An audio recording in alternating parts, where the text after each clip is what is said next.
Hello and welcome. You are now looking at Etsy.com. And Etsy is a marketplace where you can sell anything that starts with something that you created, and in most cases will be something that you made with your hands. However, in some cases, you will find that there are digital concepts that are being sold.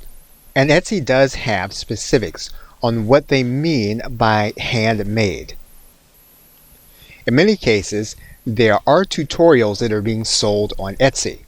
For example, if we were to type in the keyword tutorials to the Etsy search bar, you would see that that would yield 313,000 results.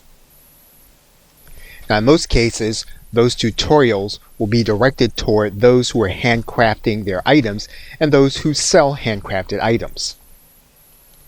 However, there are cases where courses are being sold on subjects that don't necessarily fully involve handcrafted items.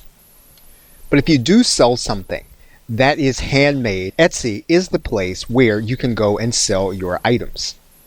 Now, one of the things that Etsy sellers depend on is the fact that their listing can be found in organic search. And if their item is specific to what the individual is looking for, an individual can find them in a Google search and then be taken to the Etsy marketplace where they can find that item and more that are going to be like it. So in this course, what we're going to do is walk through the process of taking your item, whether it is digital or physical, and getting it set up on Etsy in order for you to sell. Okay, so with that, thanks, and I will see you in the first video.